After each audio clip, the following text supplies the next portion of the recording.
इशाअतुल क़िराअत YouTube channel को subscribe करें और बेल आइकन के बटन को क्लिक कर लें। ठीक है।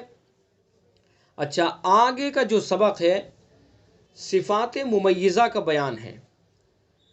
आपने सिफ़ात की शुरू में दो किस्में पढ़ी थी, सिफ़ात लाजिमा, सिफ़ात आरिज़ा। सिफ़ात लाजिमा वो सिफ़ात हैं कि जो हर्फ में हमेशा हर हाल में पाई जाए, कि अगर वो सिफ़त ना पाई जाए तो वो हर्फ ही बाकी ना रहे, ये सिफ़ात लाजिमा थी। और सिफ़ात आरिज़ा वो है कि जो हर्फ में हमेशा पाई जाए, लेकिन यह है कि अगर उसके अंदर वो सिफ़त ना पाई जाए तो हर्फ तो वही बाकी रहे मगर उसका हुस्न व ज़ीनत ख़त्म हो जाए। तो शुरू में ये दो किस्में पढ़ी थी, सिफ़ात लाजिमा, सिफ़ात आरिज़ा। फिर सिफ़ात लाजिमा कितनी पढ़ी है आपने? कितनी है सिफ़ात लाजिमा? जी बोलिए, कहीं कहीं आप 17। जी, सिफ़ात लाजिमा 17 हैं। इन 17 में से मुतज़ादा कितनी है? 10। गैर मुतज़ादा कितनी है? 7। तो इस तरह से ये टोटल 17 हो गई। फिर सिफ़ात लाजिमा, इनकी जो है कितनी किस्में हैं सिफ़ात लाजिमा की? सिफ़ात लाजिमा कितनी सिफ़तें पढ़ी, किस्में पढ़ी आपने? 17। नहीं, 17 वो तो सिफ़ात लाजिमा है, लेकिन सिफ़ात लाजिमा की किस्में हैं ना फिर आगे। इसकी दो किस्में हैं। जी, दो किस्में हैं। कौन कौन सी? सिफ़ात मुतज़ादा, सिफ़ात गैर मुतज़ादा। जी जी, सिफ़ात मुतज़ादा, सिफ़ात गैर मुतज़ादा। तो ये है। तो अब आगे हमें यहाँ से सिफ़ात मुमय्यज़ा का बयान पढ़ना है और इसके अंदर इसको समझना है। मैं चलिए किताब में स्क्रीन पर शेयर करता हूँ, किताब में पढ़ते हैं सबक।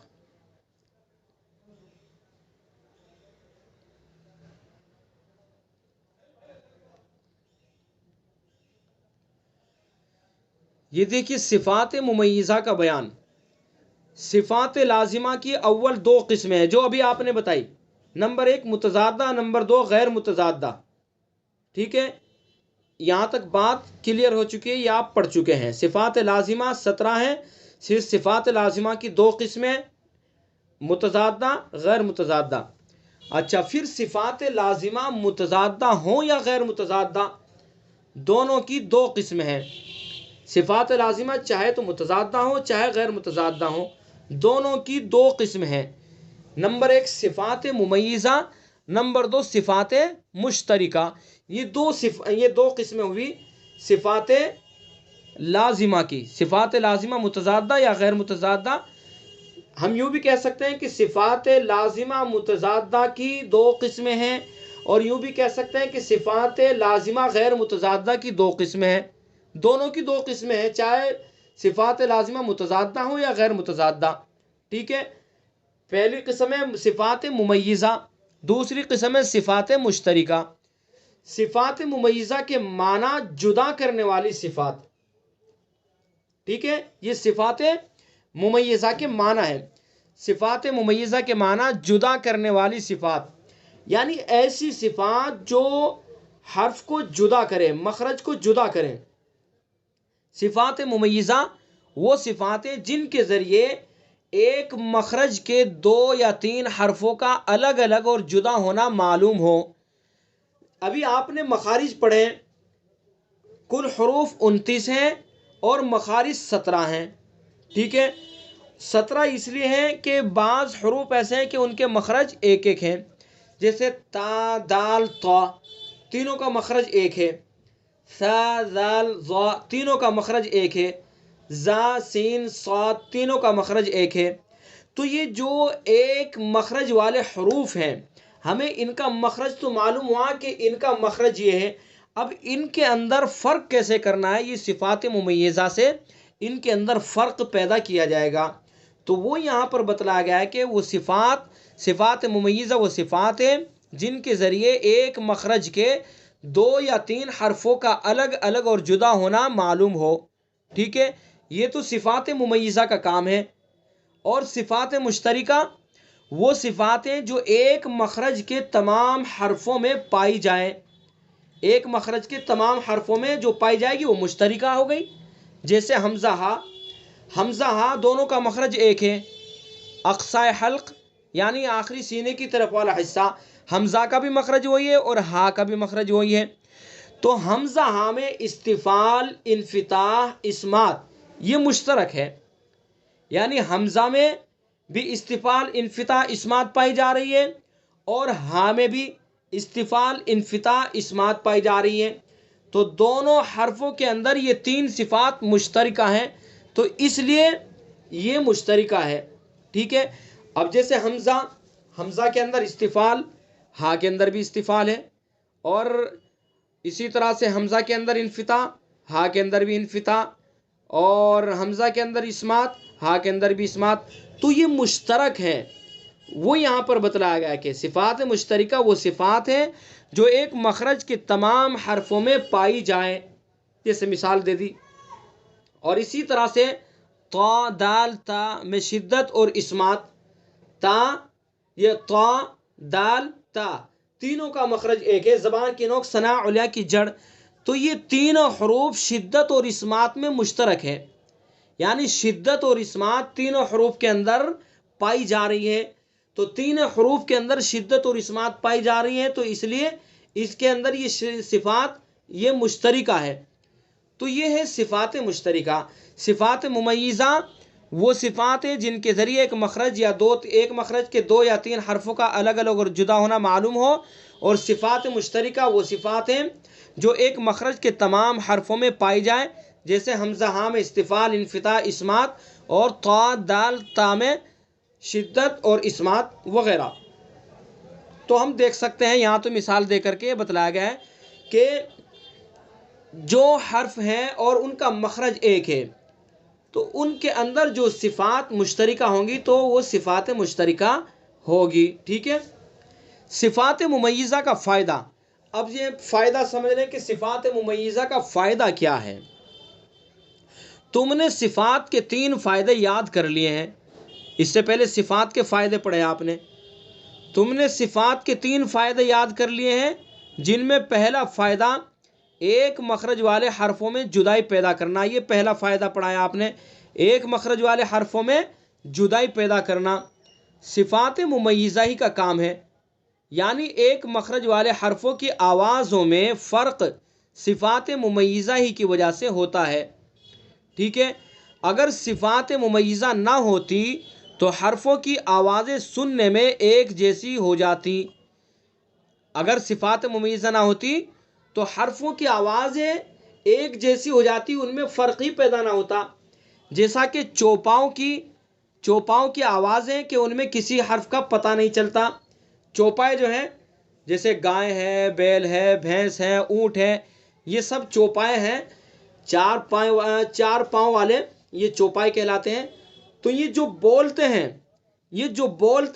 हैं लेकिन उनके बोलने का यूँ नहीं पता लगता कि ये क्या बोल रहे हैं, एक ही जैसी आवाज़ निकालते हैं। तो यहाँ ये समझाने के लिए बताया गया है कि अगर सिफ़ात मुमय्यज़ा ना होती तो हरफों की आवाज़ एक जैसी हो जाती, पता ही नहीं लगता। जैसे मान लो मिसाल के तौर पर जा, जाल, सीन, इनको अगर हम पढ़ेंगे जा, जाल, ज़ा, इनकी एक अगर इनके अंदर सिफ़ात मुमय्यज़ा अगर ना होती तो इनकी सब की आवाज़ एक जैसी हो जाती। हम ये पता ना लगा सकते कि जाल किस तरह पढ़ना है, जा किस तरह पढ़ना है, ज़ा किस तरह पढ़ना है, इनका हमें इल्म ना होता अगर सिफ़ात मुमय्यज़ा ना होती। तो इनके अंदर जो फ़र्क पैदा किया जाता है कि भाई ये जाल है, ये ज़ा है, ये ज़ा है, ये सिफ़ात मुमय्यज़ा ही के ज़रिए से इनके अंदर फ़र्क करना है, इम्तियाज़ करना है। तो वो यहाँ पर समझाया गया है कि अगर सिफ़ात मुमय्यज़ा ना होती तो हरफों की आवाज़ें सुनने में एक जैसी हो जाती। जैसे मिसाल के तौर पर सा, सीन, साद, अब एक जैसी आवाज़ हमने निकाली। अब इनके अंदर जो फ़र्क हमें करना है वो सिफ़ात मुमय्यज़ा से करना है कि सीन को कैसे अदा करना है, सा को कैसे अदा करना है। तो इनके अंदर जो फ़र्क किया जाता है वो मखरज से, सिफ़ात से वो किया जाता है। तो बहरहाल वही यहाँ पर समझाया गया है।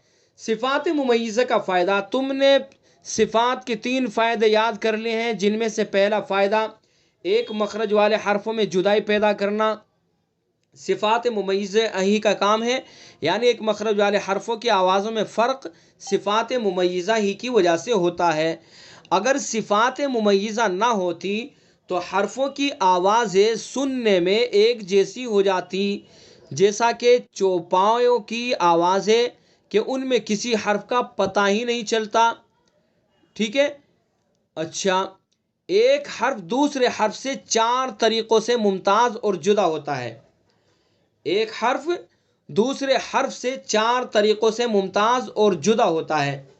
यहाँ ये बताया गया है कि हर्फ को किस तरह से मुमताज़ और जुदा करना है, तो उसके 4 तरीक़े बतलाए गए हैं। 4 तरीक़ों से जुदा होता है। नंबर 1, सिर्फ मखरज से, सिर्फ मखरज से इम्तियाज़ हो जाएगा उसके अंदर। ठीक है भाई, दाल का मखरज अलग है, दाल का मखरज अलग है, तो हर्फ के अंदर जो जुदाई हमने पैदा की है कि ये दाल है, ये राल है, ये रा है, वो मखरज के ज़रिए से। दाल का मखरज ये है, राल का मखरज ये है, रा का मखरज ये है। मखरज हमें मालूम होंगे तो हर्फों के अंदर जुदाई कर लेंगे, जुदाई करेंगे, इम्तियाज़ पैदा करेंगे। ठीक है, तो पहला तरीक़ा है एक हर्फ को दूसरे हर्फ से जो मुमताज़ करने का पहला तरीक़ा है क्या है? सिर्फ मखरज से। बात समझ में आ रही है? नंबर 2, सिर्फ सिफत से, सिर्फ सिफत से। मखरज तो एक है, अब उनके अंदर जो जुदाई करनी है वो मखरज से, सिफत से करनी है। जैसे ता, दाल, ता, मखरज तीनों का एक है। जब तीनों का मखरज एक है तो इनको अलग अलग कैसे करना है? तो ये सिफत से करना है। तो दूसरा तरीका है कि एक हर्फ को दूसरे हर्फ से मुमताज़ करने का दूसरा तरीका वो सिफत से। ठीक है। नंबर 3, मखरज और सिफत दोनों से, मखरज से भी और सिफत से भी, दोनों से मुमताज़ किया जाएगा। ठीक है। कुछ हर्फ ऐसे भी हैं कि उनको मखरज से भी और सिफत से भी, मखरज भी अलग और सिफात भी अलग अलग, तो मखरज और सिफत दोनों से मुमताज़ किया जाएगा। नंबर 4, मा कबली की हरकत से, पहले क्या हरकत है उस हरकत को देख करके उसको मुमताज़ किया जाएगा। ठीक है। तो ये यहाँ पर हमें ये समझना है कि एक हर्फ को कितने तरीक़ों से मुमताज़ करना है। तो ये 4 तरीक़े बतला दिए हैं। अब इन चारों तरीक़े को एक एक करके समझाया है कि मखरज से जुदाई किस तरह होती है, सिफत से जुदाई किस तरह होती है, मखरज और सिफत दोनों से जुदाई किस तरह होती है, मा कबल की हरकत से जुदाई किस तरह होती है। ये तफसील से अब एक एक करके समझाया गया है। पहला तरीक़ा, दूसरा तरीक़ा, इस तरह से ये समझाया गया है। तो आज का सबक तो हमें यहीं तक याद करना है और वो जो तरीक़े हैं उनको अगली क्लास के अंदर पढ़ेंगे इंशाअल्लाह। तो ये है सिफ़ात मुमय्यज़ा का बयान। जी समझ में आ रही है बात आपको? सिफ़ात मुमय्यज़ा, सिफ़ात लाज़िमा की अव्वल 2 किस्में, सिफ़ात मुतज़ादा, गैर मुतज़ादा। फिर सिफ़ात लाज़िमा मुतज़ादा या गैर मुतज़ादा दोनों की 2 किस्में हैं। नंबर 1 सिफ़ात मुमय्यज़ा, नंबर 2 सिफ़ात मुश्तरिका। सिफ़ात मुमय्यज़ा के माना जुदा करने वाली सिफ़ात। सिफ़ात मुमय्यज़ा वो सिफ़ात हैं जिनके ज़रिए एक मखरज के 2 या 3 हरफों का अलग अलग और जुदा होना मालूम हो। सिफ़ात मुश्तरिका वो सिफ़ात हैं जो एक मखरज के तमाम हरफों में पाई जाए, जैसे हमज़ा हाँ में इस्तिफ़ाल, इन्फ़िता, इस्मात, और ता, दाल, ता में शिद्दत और इस्मात वग़ैरह। सिफ़ात मुमय्यज़ा का फ़ायदा, तुमने सिफ़ात के 3 फ़ायदे याद कर लिए, जिनसे पहला फ़ायदा, जी सिफ़ात के फ़ायदे तो याद कर लिए ना आपने? देखे ऊपर देख लेते हैं, ऊपर फिर पढ़ लेते हैं उनको। सिफ़ात के 3 फ़ायदे, ये देखिए दोबारा फिर पढ़ लीजिए इनको, देख लीजिए क्या है वो फ़ायदे, ताकि ज़हन नशीन हो जाए। सिफ़ात का फ़ायदा, सिफ़ात के 3 फ़ायदे हैं। नंबर 1, एक मखरज वाले हरफों में जुदाई पैदा करना, ये भी आप पढ़ ही रहे हैं, वो सिफ़ात मुमय्यज़ा के ज़रिए से जुदाई पैदा की जाएगी, ये पहला फ़ायदा है सिफ़ात का। नंबर 2, कवी और ज़ईफ़ हरफों की पहचान, कौन सा हर्फ कवी है कौन सा ज़ईफ़ है, ये सिफ़ात के ज़रिए से मालूम होगा। इससे इदगाम करने और ना करने में भी मदद मिलती है। ये बात की बात है, जब इदगाम का बयान आप पढ़ेंगे उसके अंदर ये बात समझ में आएगी। फ़िलहाल तो हमें कि सिफ़ात के फ़ायदे समझने हैं। तो कवी और ज़ईफ़ हरफों की पहचान सिफ़ात ही के ज़रिए से मालूम होगी कि भाई ये हर्फ है, इस हर्फ के अंदर कितनी सिफात कवी हैं, कितनी ज़ाइफ है, उससे हमें मालूम होगा कि ये हर्फ कवी है या ज़ाइफ है। तो दूसरा फ़ायदा कवी और ज़ाइफ हर्फों की पहचान है। नंबर 3, अलग अलग मखरज वाले हर्फों की अदायगी में खूबसूरती पैदा करना, ये भी सिफात ही का काम है। जो अलग अलग मखरज वाले हरूफ हैं, जिनके अलग अलग मखरज हैं, क़ाफ, कैफ, इनको अदा करने में खूबसूरती पैदा करना, वो सिफात ही के ज़रिए से मालूम होगी। खूबसूरती, क़ाफ अलग हर्फ है, कौन कौन सी सिफत इसके अंदर पाई गई है, कैफ कौन कौन सी सिफत इसके अंदर पाई गई है। तो अलग अलग जो हरूफ हैं, उन हरफों की अदायगी में खूबसूरती पैदा करना। ठीक है, तो ये है सिफात के फ़ायदे जो आपने पढ़े। तो वही यहाँ पर ये बतला रहे हैं कि सिफात के 3 फ़ायदे याद कर लिए हैं तुमने। पहला फ़ायदा वो बता दिया है कि एक मखरज वाले हरफों में जुदाई पैदा करना सिफात मुमय्यज़ा ही का काम है। सिफात मुमय्यज़ा ही के ज़रिए से जुदाई पैदा होगी, यानी एक मखरज वाले हरफों की आवाज़ों में फ़र्क सिफात मुमय्यज़ा ही की वजह से होता है। अगर सिफात मुमय्यज़ा ना होती तो हरफों की आवाज़ें सुनने में एक जैसी हो जाती, जैसा कि चौपाओं की आवाज़ें कि उनमें किसी हर्फ का पता ही नहीं चलता। तो अगर ये सिफात ना होती, सिफात मुमय्यज़ा ना होती, तो फिर हर्फों का पता ही नहीं चलता कि कौन सा हर्फ पढ़ा जा रहा है, कौन सा किस तरह से अदा करना है, पता ही नहीं चलता, एक जैसी आवाज़ हो जाती। जैसे मैंने अभी आपको बताया कि सीन सा सीन साद, कुछ पता ही नहीं लगता कि ये सा है या सीन है, साद है। तो सिफात के ही ज़रिए से, सिफात मुमय्यज़ा के ज़रिए से इनके अंदर फ़र्क पैदा किया जाता है। एक हर्फ को दूसरे हर्फ से 4 तरीक़ों से मुमताज़ और जुदा किया जाता है। नंबर 1 सिर्फ मखरज से, नंबर 2 सिर्फ सिफत से, नंबर 3 मखरज और सिफत दोनों से, नंबर 4 मा क़ब्ल की हरकत से। तो यहाँ तक का आज का हमारा सबक है। इशाअतुल क़िराअत यूट्यूब चैनल को सब्सक्राइब करें और बेल आइकन के बटन को क्लिक कर लें।